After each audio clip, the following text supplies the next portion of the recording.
Olá, pessoal, bem-vindos a mais um IlhaCast. Esse é o nosso podcast da Ilha do Silício. Eu sou Thiago Otani e falo com vocês direto de Florianópolis. Essa é a edição 0 do nosso podcast. Ainda não tem nome, não tem vinheta, não tem capa, mas já temos muito o que dizer, né? E hoje temos uma convidada mais do que especial, é a Camila Giglioli, gerente comercial da Agora, uma das RH Techs que mais crescem no Brasil. Camila, se apresenta rapidinho, conta um pouquinho da sua trajetória, bem-vinda. Bom dia, pessoal, obrigada. É um prazer estar aqui com vocês. Bom, eu comecei minha trajetória como vendedora em 2013, no ápice ali das vendas SaaS no Brasil. Então, foi uma experiência muito bacana crescer junto com a empresa. Quando eu comecei agora era uma empresa com 30 colaboradores, hoje nós estamos ali nos 300, e foi Nossa, uma senhora de uma experiência e aprendizado começar uma máquina de vendas do zero. Então, sou formada em relações públicas, apaixonada por pessoas, então essa experiência de vendas, área de vendas, área de marketing, que é o contato com o ser humano, comportamento, é uma experiência fantástica aí que eu venho passando nos últimos 8 anos. maravilha. Camila, dando um passinho atrás, você é do Paraná, né? E já mora em Floripa há quanto tempo? Você veio para Floripa para trabalhar na Agora? Como é que foi isso? Eu vim para Floripa para buscar qualidade de vida. Eu sou do Paraná, Ah, eu sem morei um dúvida. tempo em em Curitiba, morei um tempo em Brasília, trabalhei alguns anos como assessora de imprensa e atuei na área política, na área pública, e foi uma virada de chave na vida, vamos procurar outro lugar, outra cidade, e quando cheguei em Florianópolis, agora foi uma primeira oportunidade que me apareceu, eu não tinha a mínima intenção de ser vendedora, mas me apaixonei no primeiro momento pela empresa, pelo produto, pelas pessoas e pela atividade. Então foi aonde eu fui almejando a carreira na área e passei a estudar, né, acompanhar o movimento do mercado, onde comecei a trabalhar de verdade e me envolver com a área de vendas. Então, começando a falar, você mencionou aí a máquina de vendas, né? Acho que o primeiro ponto é a gente explicar o que é isso, que tá, é uma palavra que está, não vou dizer na moda, mas tem se falado muito, o pessoal tem estudado bastante. Na verdade, acredito que o nome completo desse conceito é máquina de vendas previsíveis, não é isso? Né? Mas o pessoal fala máquina de vendas e muita gente não sabe direito do que se trata, né? O que é? É uma máquina? É um programa de computador? É uma metodologia? O que é isso, Camila? Pois é, eu vejo esse conceito hoje como um conjunto de processos e atividades que podem ser escaláveis. Eu acredito muito, claro que isso surgiu, né, na Ilha do Silício, o conceito de máquina de vendas e entender como é o processo de vendas do começo ao fim. A máquina, ela começa lá no marketing, né, na geração de leads, ela passa pelo setor comercial e ela entra na entrega do produto, do serviço, e ela é retroalimentada, né? Então, o conceito de máquina de vendas, ele parte de você ter processos claros, entender exatamente cada personagem que atua no papel, quais são as atividades, quais são as principais atribuições e como que unidas essas pessoas, né, que atuam na máquina de vendas podem gerar resultados escaláveis e previsíveis. É muito olhar o que deu certo e repetir, olhar o que deu errado e parar de fazer. Então, quando é medido, fica mais fácil de evoluir o conceito de máquina de vendas, né? Você mencionou dois conceitos que também estão muito em voga, né? Estão muito falados hoje em dia, que é a ideia do testar rápido e errar rápido e corrigir rápido, né? Uhum. E o lance de você ser data-driven, né? Você tomar decisões informadas com base em dados e não somente naquilo que a gente acha ou lê de outras situações, né? Muito legal isso. Mas Camila, pela sua experiência, realmente é previsível? É escalável? Como é que é? Vocês sabem quanto que vocês vão vender no mês que vem, no semestre que vem, no ano que vem? Vocês sempre souberam? Vocês foram crescendo de acordo com o planejado? Como é que funciona isso? O que está no papel não é bem a realidade aplicada, né? A gente demora um pouco para chegar na previsibilidade de verdade, Sim. porque tem várias situações envolvidas, vários momentos do mercado. Ninguém previu uma pandemia, né? Ah, Como sem que você dúvida. vai crescer aquilo que você previu no começo, no final de 2019, em 2020? Pois é. Então, tem várias situações que envolvem a previsibilidade, mas sim, a partir do momento que você acerta o conceito do teu melhor lead, né? Do melhor mercado a atender, daquele que fecha mais rápido, daquele que te traz um melhor retorno, tem um ticket médio maior, você Legal. começa a entender essas. Aí nós começamos a falar desses indicadores, né? Que no Sim. começo você mede em poucos, mas se você não mede desde o começo, que seja 1, 2, 3, 5 leads, você nunca vai conseguir chegar no mundo ideal. Dá para ser previsível, sim. Tem uma margem de erro, mas dá para você fazer os cálculos e chegar o quanto você vai investir e o quanto você vai vender. Em relação a isso, a gente trabalha com vários perfis de empresa e todo mundo quer crescer, todo mundo quer escalar e todo mundo olha com muita atenção para aquilo que algumas empresas referências fazem, né? Tanto no Brasil quanto no mundo. Então, na área do marketing digital, a gente pode mencionar aqui é, resultados digitais, Rock Content, ou HubSpot, né? Pensando no Globo e tal. Mas, cara, não é para todo mundo, né? Essa máquina de vendas, ou depende do estágio. Pensando assim numa empresa, o que a empresa precisa, qual que é o checklist, o que ela precisa garantir que ela tenha pronto antes de investir na estruturação de uma máquina de vendas? É para todo mundo? Como é que funciona isso? Quando que vocês decidiram, não, vamos investir pesado, vamos montar um time grande, contratar ferramenta? Como é que foi essa transição de um modo básico para o avançado? O conceito que tem no mercado, ele serve como conteúdo de pesquisa, mas é a realidade de cada empresa é a realidade de cada empresa, né. Então você aproveita o que Sim, tem de bom e acaba dividindo ali as informações de uma forma que, primeiramente, uma empresa tem que ter um produto, tem que ter um serviço, tem que ter um propósito, um objetivo. Isso pode mudar. senão nem precisa existir, né? Senão não precisa existir, mas a Você vem máquina de antes, vendas né? às vezes muda o produto e o serviço que a empresa está entregando, a empresa tem que estar disposta a mudar. Eu entendo que não é para todo mundo, mas todo mundo pode ter esta visão do começo, Legal. meio e fim do processo de vendas e começar a entender o primeiro tem que fazer a primeira venda, tem que ter um cliente satisfeito, para você entender a melhor entrega que você fez com esse cliente. E aí, entendendo esse cliente, você começa a multiplicar qual o tamanho desse mercado, né. Sim, Então eu acredito muito em inicialmente nichar, né, o primeiro mercado para você começar com testar a escala. A virada de chave para nós, lá na Agora, foi no momento a gente teve uma oportunidade de mercado, tinha uma mudança de legislação e o nosso produto atendia essa mudança. E as empresas precisavam se adequar à legislação. Então, a oportunidade também faz, né, a mudança, a virada de chave. Então, foi nesse momento que nós definimos: temos espaço, temos mercado, temos milhões de empresas no Brasil precisando se adequar a essa legislação trabalhista, então vamos escalar. A gente viu um mercado, um oceano azul ali de clientes para atender, com um produto que atendia, resolvia o problema desse mercado. Então foi um momento que, claro, procuramos investimento, né, tem toda a parte, para então, viabilizar isso, para né? viabilizar isso. Começa pequeno, né, começa testando, começa com uma pessoa, com um vendedor, testando o trabalho dele para depois poder escalar melhor. Perfeito.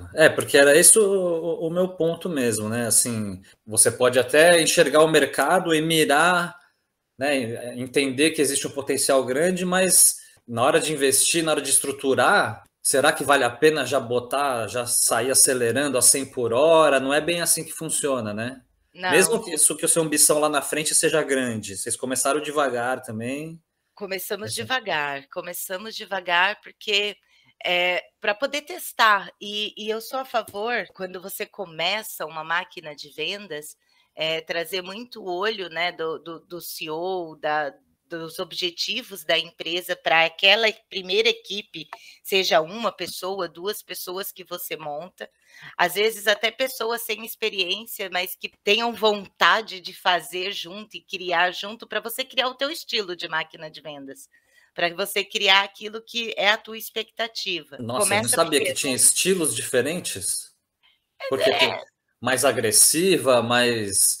Ou depende do tipo de jornada, se é mais longa, mais curta? Como assim, estilos de máquinas de vendas?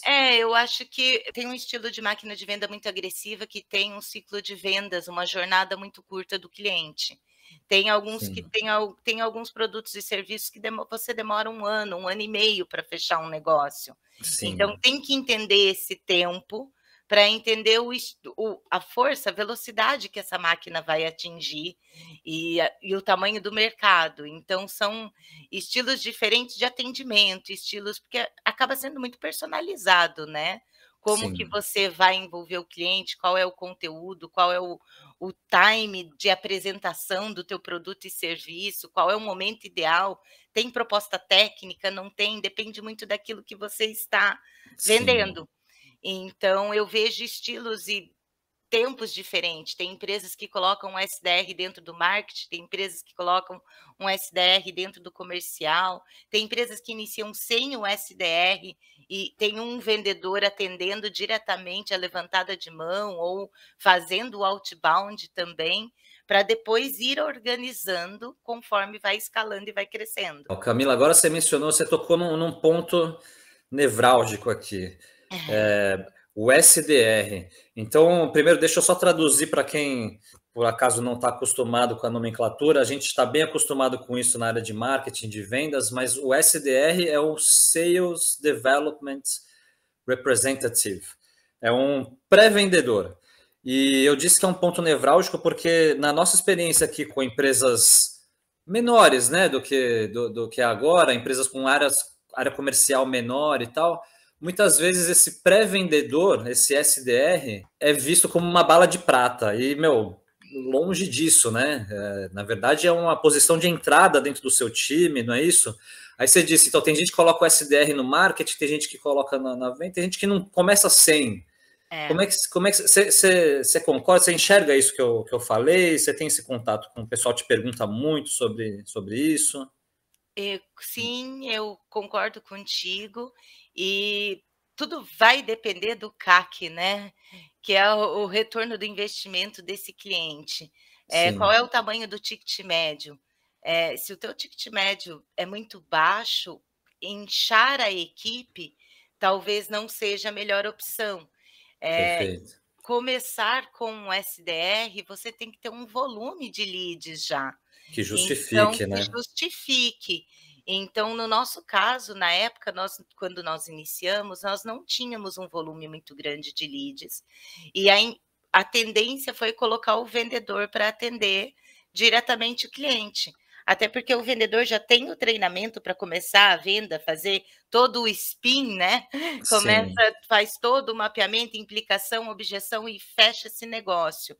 Então, a partir do momento que nós tivemos volumes de lead, que nós começamos a colocar um SDR inicialmente para mapear o melhor, o lead ideal, e aí começar a diminuir as atividades do vendedor que não geravam vendas. Mas foi um legal. aprendizado, foi legal começar com uma venda direto, com o vendedor atendendo o telefone, com o vendedor atendendo o e-mail do cliente que fez um contato, porque o Sim. feedback é mais rápido, tem menos pessoas no processo quando a gente fala de um início de uma máquina de vendas. Certo. Conforme você vai jogando mais gente para dentro, você tem que estruturar melhor os processos, né? Senão você perde o fio da meada ali depois, né? Exatamente. Então você treinar muda como muda muito, né, como você está fazendo testes rápidos e mudando o Sim, processo diariamente, você mudar com uma pessoa é uma coisa, você mudar com 2, 3, 4, ainda com transferência de bastão entre uma e outra, vai ficando um pouco mais complexo essas mudanças e talvez menos efetivas. legal. E para isso precisa haver uma coordenação bem próxima, né? Precisam jogar juntos aí os times comercial, o time de marketing sempre e também o de atendimento, né? Como é que é isso dentro da agora? Vocês no comercial têm um papel de liderança predominante aí nessas decisões relacionadas a esses processos? A parte de o marketing está bem próximo ou o atendimento está mais próximo? Como é que é esse desenho entre áreas? É, a gente tem que ter SLA entre áreas, né. É óbvio que cada área tem seu interesse e tem o seu foco principal, mas quando a gente fala de uma máquina de vendas, o foco de todos é o mesmo. Então, Vender. quando vender, entregar e vender mais, né. Então, todos na empresa têm que estar olhando para isso. É a questão de você trazer a cultura da empresa para desde ali da primeira pessoa do marketing que está gerando conteúdo, que está gerando o material que vai trazer os leads, então a comunicação ela começa no site da empresa, ela começa na característica da empresa, do que ela quer entregar. E se Sim, não, se você não consegue transpor esse discurso até o atendimento final, você vai quebrando esta máquina, a engrenagem não vai funcionar.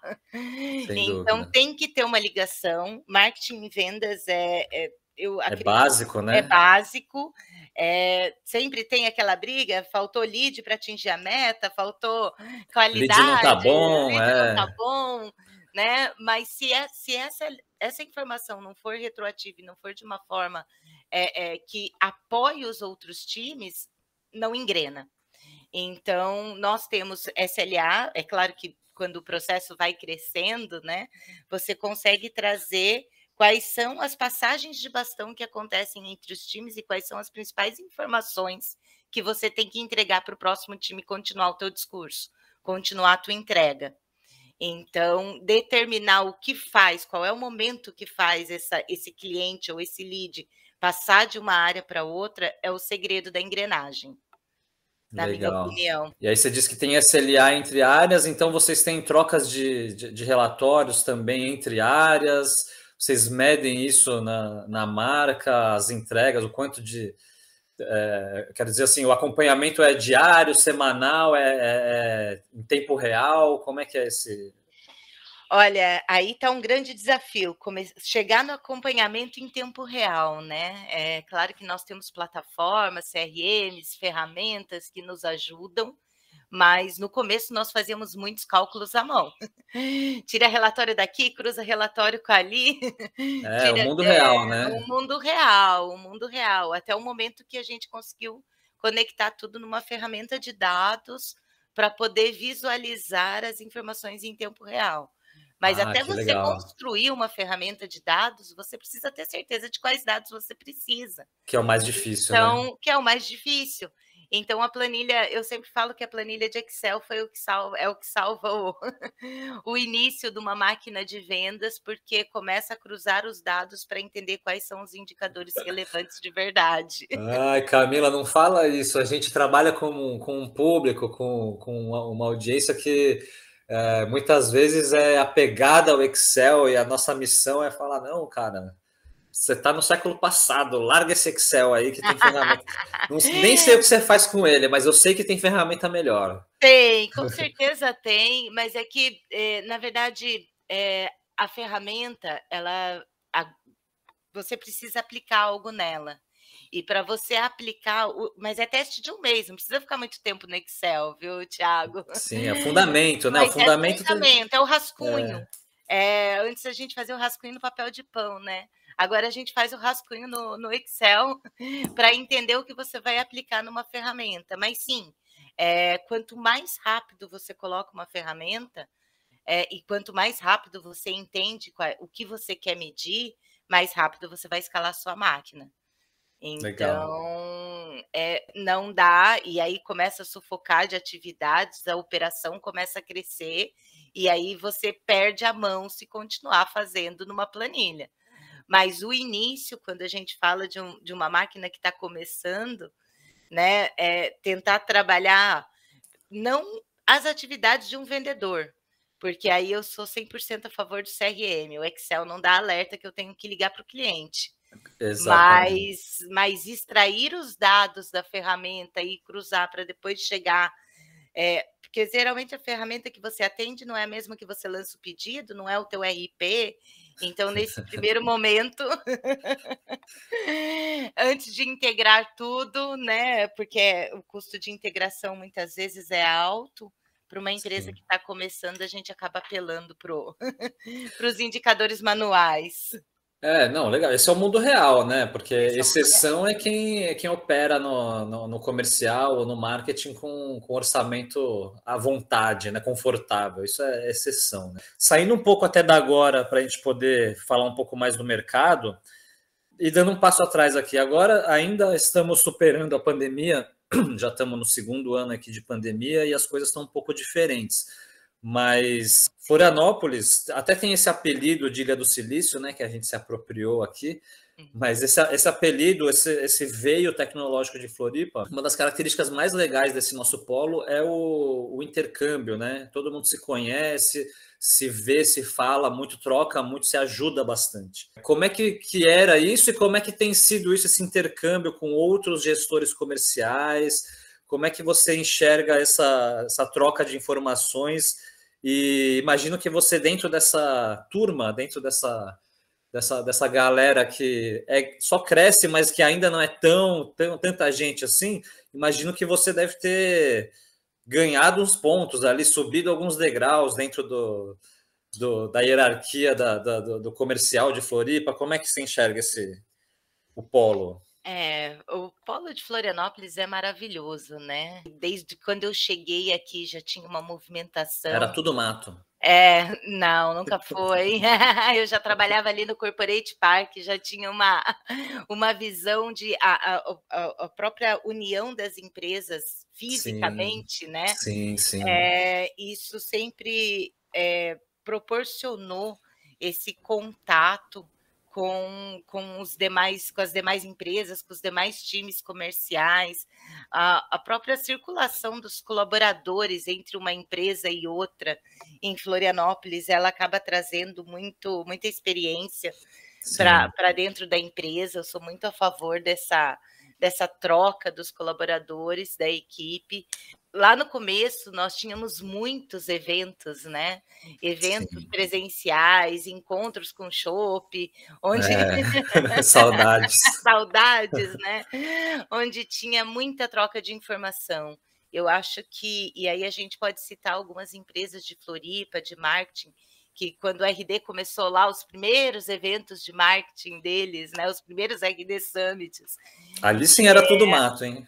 ali era, mas era um nicho pequeno, mas já muito avançado, de Sim. pessoas capacitadas e interessadas em inovar nesse mercado. Então, a troca ela é constante. Hoje, é claro, as plataformas, os grupos de LinkedIn, os próprios conteúdos gerados pelas empresas, esse intercâmbio de profissionais em podcasts, em lives, em webinars, né? Eu acho que isso é o principal ganho que nós temos no mercado de Florianópolis. Sem dúvida, é muito legal, né? A experiência de o que um errou, o que o outro fez e deu certo, esse compartilhamento de informações é muito rico. E mais uma vez, né, o que dá certo para um não necessariamente vai dar certo para o outro, mas o que um errou, você não precisa errar igual.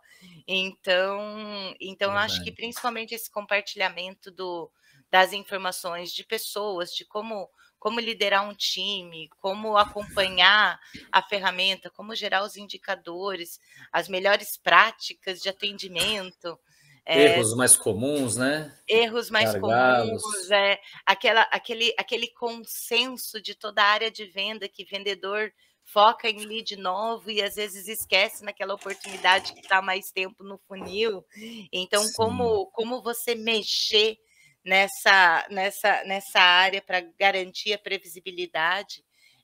O mercado de Florianópolis, algumas empresas aí que começaram até no mesmo período que a gente, empresas que não eram de tecnologia e viraram de tecnologia, então, que mudaram até o core ali do que vendem para poder aproveitar esse mercado que só crescia. Então, nós vimos muito isso em Florianópolis, né?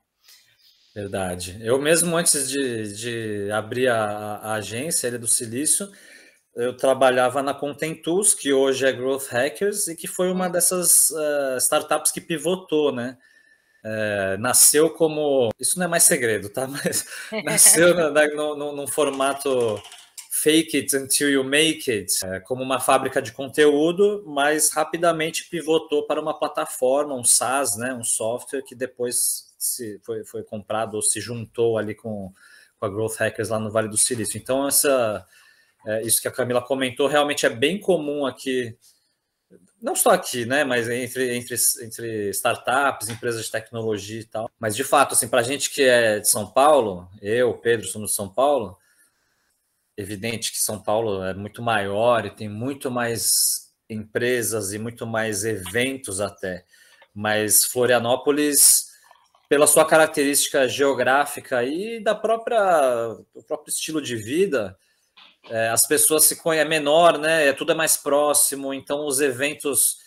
Difícil você ter um evento que é muito, muito longe da sua casa. Enfim, o intercâmbio acaba tendo um pouco mais de qualidade, pelo menos a experiência que eu tenho aí no mercado. A gente teve alguns promotores desses encontros, né? A própria Associação Catarinense de Tecnologia. Sim,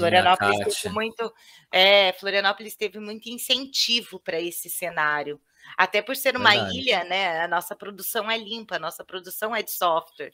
Então teve muito incentivo para esse cenário em Florianópolis, realmente. Sim. Levando em conta esse intercâmbio, o que você conhece do mercado, vamos falar um pouquinho de gargalos mais comuns. Quais são os erros que as empresas continuam cometendo e que a gente consegue se identificar antes, evitar? O que você faria diferente se pudesse voltar um pouquinho no tempo? Quais são esses gargalos mais comuns na estruturação de uma máquina de vendas? Pois é, você sabe que o primeiro erro que eu me lembro, e é um gargalo que eu acabo vendo em muitas empresas, é o fato de quando começa a dar certo, você visualiza, nossa, acertamos a mão e aumenta a equipe. E aí cresce a equipe comercial, mas não cresce a equipe de marketing e investimento em marketing ao mesmo tempo. Então, aí Ótimo ponto, hein? Né, porque você tem 1, 2 vendedores e, poxa, eles estão extrapolados, não aguentam mais atender tantos leads, estão saturados da quantidade de oportunidade, nós podemos crescer o time. Aí você, olhando para uma máquina de vendas, vai lá, contrata mais 5 pessoas ao mesmo tempo, com a visão de que é mais barato treinar ao mesmo tempo, e que vai escalar, mas aí o marketing não consegue acompanhar a quantidade de pessoas que você trouxe para o comercial. E aí, ao invés de chicotear aqueles 2 vendedores que estavam ali suando, você passa a chicotear o cara do marketing. Os caras do praticamente, e ter vendedores desmotivados. Porque sem aqueles 2 que estavam nadando em vendas reduz, né? E os demais, eu tive momentos de ter vendedores disputando a quantidade de leads que ia para cada um. Então, isso para mim foi um grande erro, foi algo que foi ruim para o time, foi ruim para a empresa e acaba onerando, né, a estrutura também.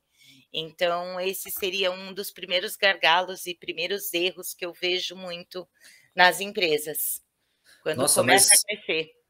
Faz todo sentido, mas como é que você resolve isso? Porque, nossa, quando você pensa de eu tenho 2, vou crescer para 3, tenho 3, vou crescer para 4, tudo bem, mas e quando você tem 15 e precisa crescer, como é que você calcula, né? Porque é o que você falou, é verdade, o vendedor geralmente ele ganha uma parte que pode ser mais ou menos importante, mas uma parte significativa do salário é comissão. É comissão, exatamente. Porque vendedor tem que vender, você estimula o sangue no olho ali para ele vender. Mas aí você coloca a gente nova na equipe, como é que você balanceia isso para não gerar essa desmotivação quando sua equipe já é um pouco maior? Por isso que para a equipe ser maior, você tem que ter uma estrutura para entregar leads para uma equipe maior. É claro que você acaba direcionando, você já está com a equipe maior e está faltando lead, vamos fazer outbound, vamos colocar o vendedor para ajudar no resgate de oportunidades que não aconteceram. Então tem algumas chavinhas ali que você consegue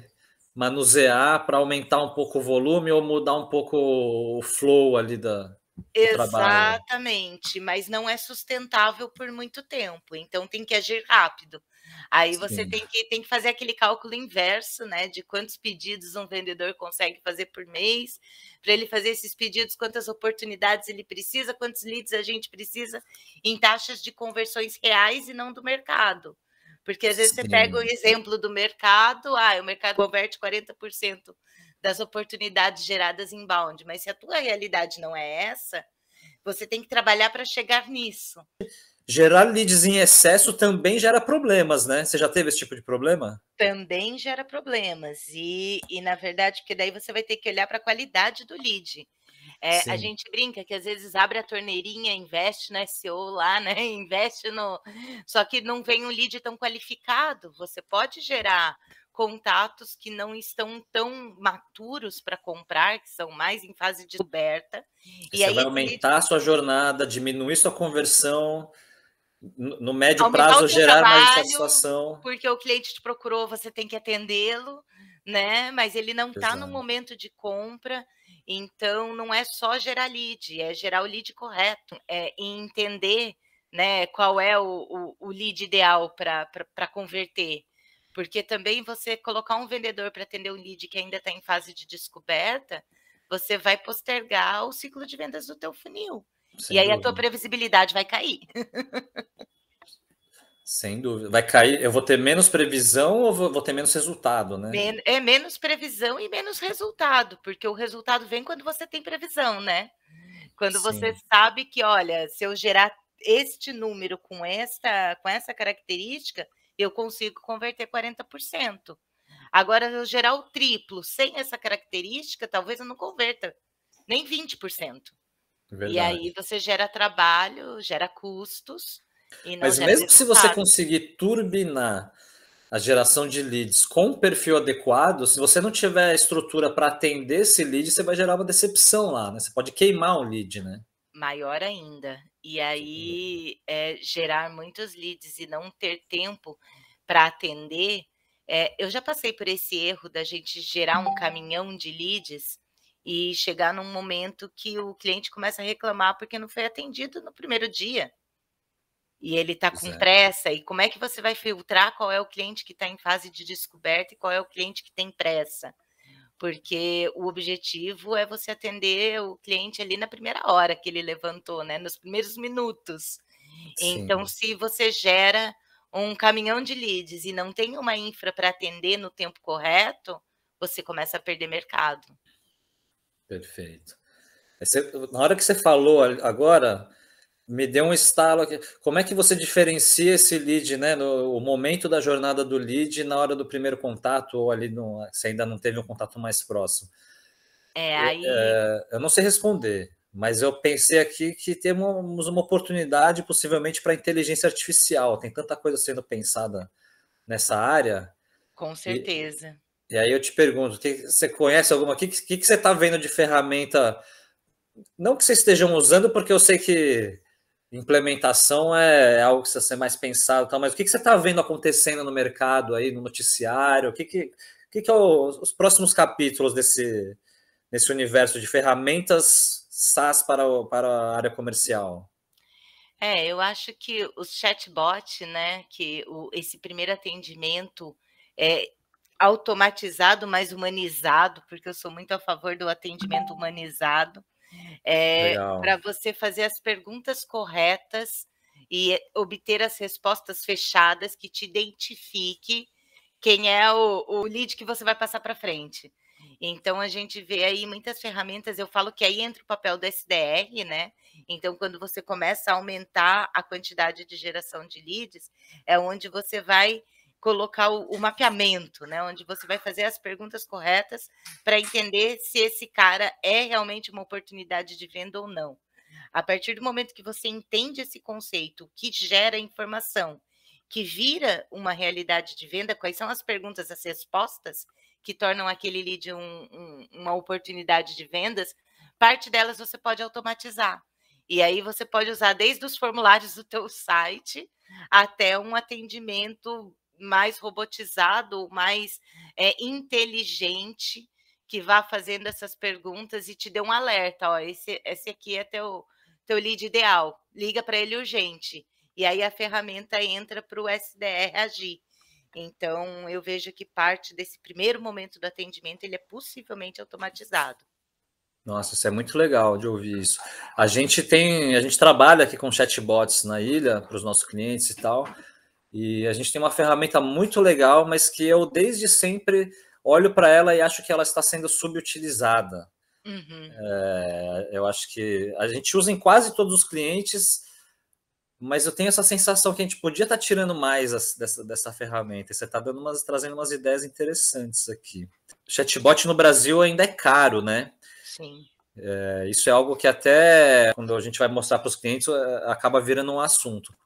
Antes da pandemia, bem, em 2019, a gente começou a trabalhar com uma ferramenta europeia chamada Landbot, e que não é baratinha, mas que é mais barata do que tudo que eu encontrei no Brasil. Mas isso tende a mudar, eu acredito, e o uso também tende a melhorar, né? As ferramentas vão melhorando e a gente vai entendendo melhor também como fazer, né? E o mercado vai exigindo mais, né? Lá, quando a gente começou a máquina de vendas em 2013, meu atendimento era 100%, meu contato com o cliente era 100% por telefone. Hoje em dia, o público já não está mais no telefone. Você acha muito mais fácil o cliente quando você manda um WhatsApp do que quando você liga. Então essa mudança do online, do remoto, essa adaptação do próprio consumidor, ele faz com que a gente mude os conceitos de atendimento, né, Thiago? Sem dúvida. Então, muitas vezes, se você tem um chatbot disponível, o cliente às vezes faz o contato para ver como que vai ser a sua resposta. Se você só tem um telefone no teu chat, no teu site, né? Ele talvez, depois eu ligo e acaba passando. Sim, Então, você ter um contato que seja um WhatsApp, né, uma forma mais barata aí da gente automatizar um pouquinho esse primeiro atendimento, sim. o próprio WhatsApp ele já atende a demanda da empresa inicial, que depois você pode transferir para uma outra ferramenta mais cara, a hora que tiver como investir, né. Sim. O WhatsApp é legal você trazer isso e a gente realmente quer ouvir quem atua em contextos um pouquinho diferentes, mas assim, no nosso, a gente que atua com empresas menores e tal, o WhatsApp, as ferramentas de automação no WhatsApp também são bem caras ainda. Na verdade, assim, quando você fala de WhatsApp, existem dois universos, né? O oficial e É, é. o clandestino. Mas o oficial, pelo menos, ele é bem carinho, né? Não é que é caro, É, uma questão de ROI, né? Mas é o volume, né? Você tem que contratar pacotes já grandes, não é para quem está começando, não é não é um teste simples de fazer. Assim, vou testar o robozinho do WhatsApp, não é tão simples, né? não é tão simples, não. E aí acaba te obrigando a investir em ferramentas de omnichannel, né, para você integrar todos os canais de comunicação da empresa. Então, a tecnologia ela está ficando cara, né? Por isso que a gente precisa escalar e vender mais para poder pagar por ela, né, Thiago? Sim, Acho que por isso eu vejo muito essa questão de você calcular o ROI, calcular o CAC e se preocupando em destinar investimentos para crescer. Se você não pensa em investimento, você não pensa em crescimento. Então, tem que ter esse momento da virada de chave, de agora eu vou investir numa ferramenta melhor para poder automatizar, para poder vender mais. que acaba barateando o custo do teu cliente também, né, de aquisição. Uma ferramenta ou um stack de Um ferramentas, né? stack de ferramentas, né, a gente nunca vai conseguir trabalhar com uma ferramenta única. É, mas vocês. É porque eu tenho informação privilegiada, eu sei que Ah, vocês estão usando o HubSpot, mas a gente. A ideia não é ficar falando tanto assim da agora, do contexto específico. uhum. Mas a minha pergunta é, que você falou, a empresa tem que entender que há momentos de ir às compras e melhorar a infraestrutura para reduzir custos, para melhorar performance, né? De quanto em quanto tempo vocês olham para isso ou olharam? Como é que é contínuo? É uma vez por trimestre, por semestre? Como é que vocês organizam isso? É contínuo, mas geralmente eu vejo que pelo menos 2 vezes por ano você tem que ter uma virada de ferramenta no crescimento. Você começa ali no teu processo de vendas, né. Se você coloca um SDR, você tem que ter uma ferramenta para o SDR trabalhar. O CRM nasce com a área de vendas, não tem como, nascer sem o CRM. Em seguida, você começa a pensar, uma proposta eletrônica onde eu posso ter um aceite digital, que vai reduzindo a sua operação. Lá no começo das nossas negociações, a gente gerava uma proposta no Drive, copiava e colava as informações dos produtos e serviços, personalizava e mandava para o cliente. Mas tem ferramentas que geram propostas online, que o cliente dá um aceite com IP e você já tem um contrato aceito. Então, o tempo do teu vendedor em preparar uma proposta, né, num arquivo, você tem que reduzir o mais rápido possível.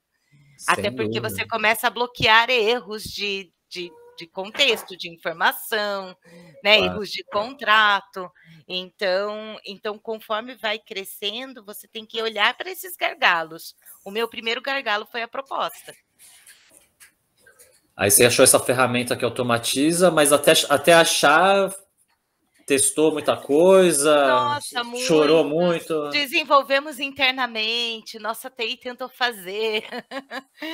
E aí, Caramba. nós passamos por vários e deu certo, a nossa TI conseguiu, o nosso primeiro CRM, imagina, eu já passei por 6 CRMs.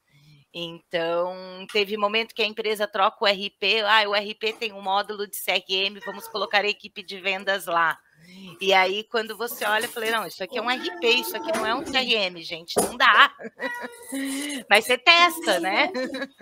Sim, E para apoiar a empresa, já está pago o módulo, não vamos gastar com o CRM, então vamos testar usar esse módulo para vendas. E aí ele não cumpre com a função para vendas. Então, claro. essas decisões que tem que tomar cuidado para não atrapalhar os processos. Mas tem que inovar, tem que trocar. Eu não quis te interromper, ainda bem que eu não te interrompi, não atrapalhei seu raciocínio, mas teve um. No começo quando você começou a falar agora esse último bloco, tem uma frase ali que, quando a gente for colocar esse conteúdo em texto, eu quero em letras garrafais ali no meio, sabe aquele destaque das aspas ali no meio?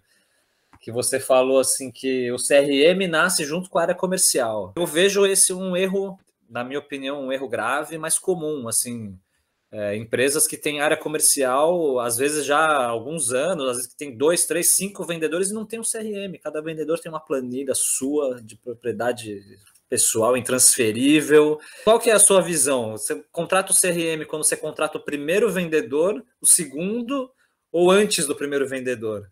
Antes do primeiro vendedor. Porque antes do primeiro vendedor tem o dono da empresa vendendo, né, Thiago? O primeiro vendedor é o O dono, né? primeiro Não tem jeito. vendedor é o dono da empresa, sempre. No mínimo, ele tem que vender para É algum o cara que sócio. idealizando ali. É. E Enquanto ele não vendeu a ideia para outra pessoa, a empresa não tá na cabeça dele, né? Começa com uma venda da ideia. Tudo começa assim. mas eu acho que a partir do momento que você começa a gerar contatos de possíveis clientes, que seja uma lista que você fez à mão, você já precisa de uma ferramenta para colocar isso. você não vai conseguir medir, principalmente porque quando a gente fala que vender processos, eu tenho que ligar para esse cara a cada 2 dias, eu tenho que fazer 7 contatos antes do primeiro. Tudo isso em qualquer outro lugar sai do controle. E aí você não tem gestão, você não consegue medir. Você não consegue medir, você não consegue melhorar. Então, Simples assim, né? simples assim. Então, quando eu falo, né, que ainda brinquei contigo, joga pro Excel, joga pro Excel a informação que você já tem dentro do teu CRM, que de repente você não cruza com a informação que você tem do teu financeiro. Sim. Mas a informação do cliente, os contatos, a maior dificuldade hoje, quando a gente tem uma equipe maior, um vendedor falta, tem um problema de saúde, tem algum compromisso pessoal e não está na empresa. O cliente liga. Qualquer outro vendedor tem que conseguir atender esse cliente. Qualquer Claro. outra pessoa dentro da empresa tem que abrir o sistema e olhar todas as informações do que foi conversado para dar sequência àquela comunicação. Sem dúvida. Então, isso a ferramenta vai te ajudar. Então, definir quais são as informações que têm que ser imputadas dentro da ferramenta, começa lá no dono, que é o que eu quero medir. A visão do dono inicial, né, de persona, de CAC, né, tudo isso, Sim, né. de origem, né, da onde Canais, canais de entrada, como que eu consegui esse contato, porque como que eu vou saber qual é o meu ciclo de vendas menor se eu não sei da onde ele veio?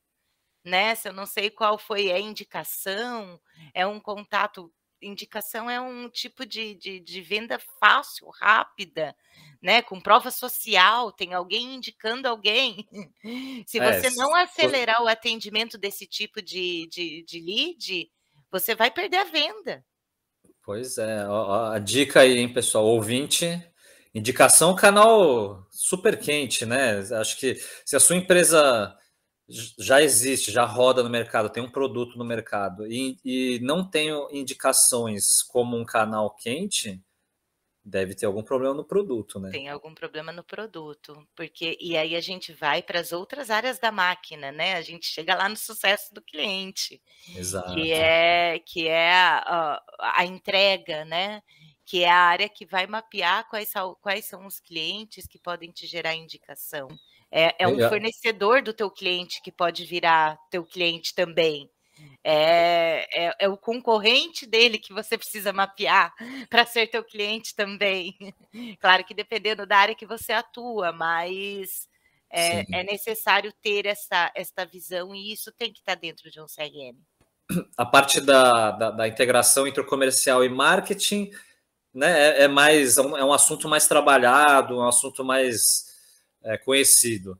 Agora, estamos falando da máquina de vendas, a integração da outra ponta, né, da ponta de sucesso do cliente, também é fundamental. Como é que funciona isso em relação no dia a dia, lá, métricas, vocês acompanham de perto, é isso que você falou, é o melhor exemplo, né? Uhum. Se você quer otimizar o canal de indicações, você vai precisar ter um diálogo próximo com quem está ali atendendo os seus clientes. Como é que vocês medem isso? Como é que é no dia a dia? No dia a dia, a gente, a partir do como nós trabalhamos com software, né, implantação, então fechou a implantação do cliente, a gente já começa a medir, o que o cliente está usando na nossa ferramenta, quais são as principais acessos de sucesso, resultados que ele atinge, e vai para NPS, né. O resultado da pesquisa de satisfação do cliente, aquele cliente nota 10 que ele dá um 10 ali, ele é o cliente que tem que e aquele que te dá nota baixa, principalmente, é o cliente que você tem que acompanhar para virar a chave, trazê-lo para perto, cuidar do churn, porque daí eu estou vendo LTV, você está vendo o tempo que o cliente fica na tua empresa para ver se ele está te dando o retorno esperado.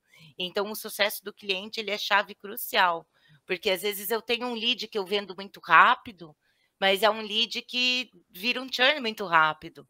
Então isso para a empresa também não é bom. Em eu não preciso trabalhar, eu não preciso trazer esse tipo de cliente que vai dar trabalho lá no meu sucesso do cliente e depois vai virar um churn.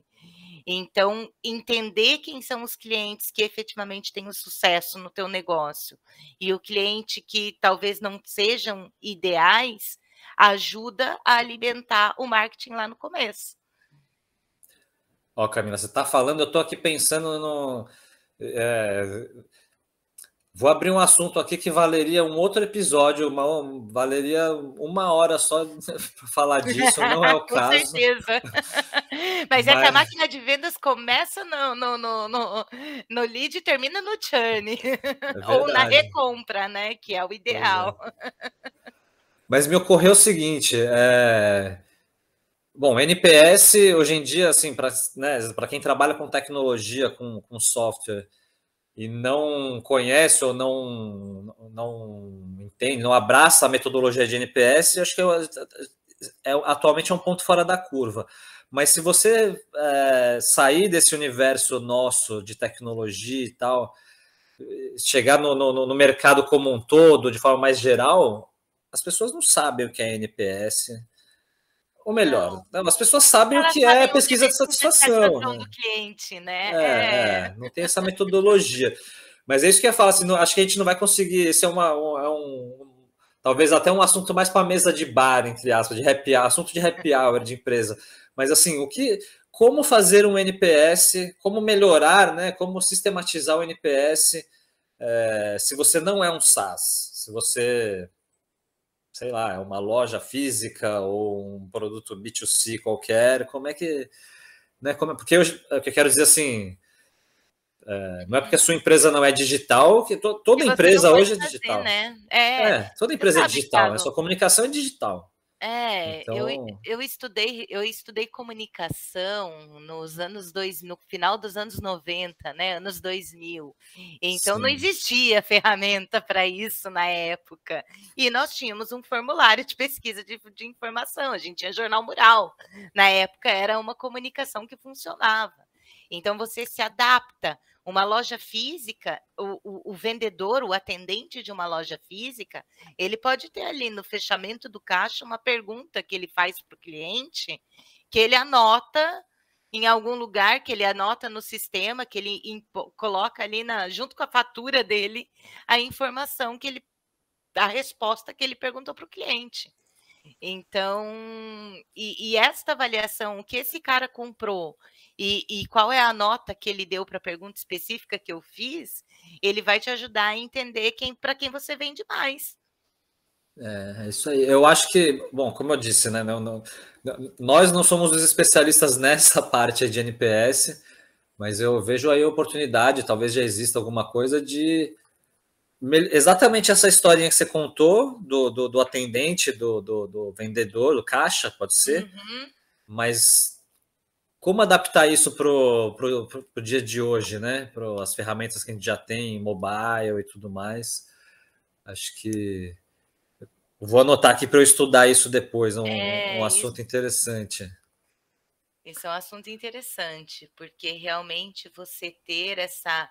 Porque você acaba conseguindo fazer campanhas de indicação, você acaba conseguindo fazer com aquele cliente que em algum momento te deu um 10, você pode enviar um e-mail. Tem lojas físicas que hoje mandam um e-mail, né? Depois que você sai da loja, ou manda um WhatsApp, te cadastram e vão trocando informações com esse cliente que comprou para entender o que você precisa melhorar. Legal. Vocês têm alguma ação de indicação lá? Alguma gamificação, algo nessa linha? Temos. Nós temos a comunidade agora, onde nós reunimos os profissionais de RH, que são nossos clientes, e além deles fazerem trocas, compartilhamento de boas práticas, de conceitos, de informação, a gente acaba gerando muitas indicações por essa comunidade. Que legal, Que que legal. é um blog exclusivo ali, uma área exclusiva do cliente e É muito uma espécie de rico. clube mesmo. É uma espécie de clube, e todas as empresas, todos os profissionais que estão na mesma área têm muito a compartilhar, né? Do mesmo jeito que a gente falou lá do benchmark de vendas, os gestores comerciais que trocam informação, que trocam experiências, que trocam erros, o teu cliente também tem, todos os nossos clientes também precisam, e você incentivar essa troca ajuda você a trabalhar com indicação. Legal, Camila. Eu acho que a gente já falou bastante. Muito obrigado, foi muito legal. Eu queria fazer uma última pergunta, talvez se desdobre em 2 ou 3 no máximo, mas eu queria saber o que você enxerga para o futuro próximo. Nós aqui, como é que está o mercado de vocês? Né? Tá subindo, está descendo? E como é que vem? Porque eu aqui como gestor da ilha, né? Como estrategista aqui, entre outras coisas, estou olhando com preocupação para o período que vem agora, que a gente tem aí 12 ou 13 meses até a próxima eleição. Prevejo um 2022 conturbado, com tumulto, com possivelmente dólar nas alturas e indicadores econômicos, em geral, ruins. O que você acha? Como vai estar o dólar em outubro de 2022? Eu acho que vai estar mais caro. Espero estar errado, mas me preparo para o pior. Como é que você enxerga o seu mercado? Como é que agora está? Como é que foi a pandemia? Como é que está esse final de pandemia? Como é que está como é que você enxerga para o futuro imediato? É assustador, né? Na verdade, você sabe que ao longo desses últimos anos na máquina de vendas, quando a gente faz a projeção das nossas metas, meses de eleição, nós sempre fomos mais cautelosos ao indicar as metas. Todo mundo se segura, né, para ver o que vai acontecer. Se segura, o mercado retrai. A gente brinca que é Copa do Mundo e eleição, que são os momentos que o mercado dá uma retraída. Copa do Mundo, Copa do Mundo. Você acredita? Mas Acredito. É verdade. A gente, historicamente, alguns eventos esportivos, grandes eventos, carnaval, né? Tem alguns meses do ano aí que no Brasil você tem que repensar as tuas metas, porque às vezes meses mais curtos ou os meses mais conturbados no mercado. Sim. Você sabe que a questão da alta do dólar para a gente é um problema também, porque nós também temos hardwares, né? Claro. E parte dos nossos insumos são importados. E sim, a gente faz um previsionamento de antecipar compra, de antecipar investimentos, antecipar pagamentos, porque a expectativa, infelizmente, é de aumento. Mas, de qualquer forma, a gente tem que tentar inovar, né?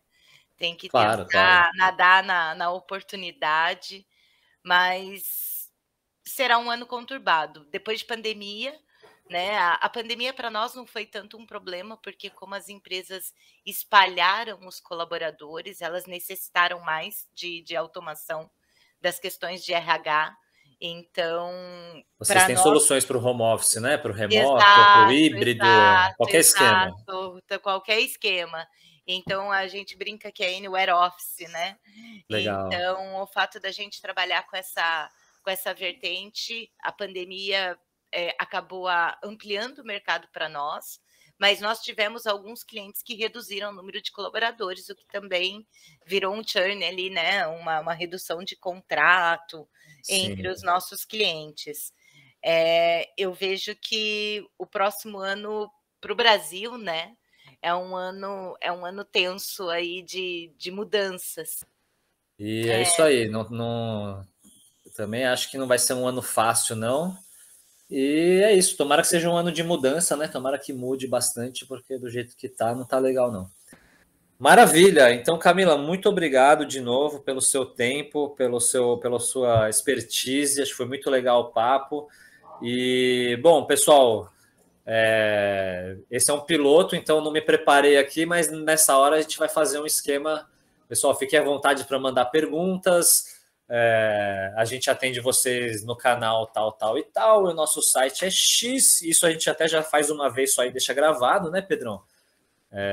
Abertura não dá porque sempre vai estar introduzindo o convidado, mas esse fechamento final mesmo a gente grava como um bloquinho à parte ali.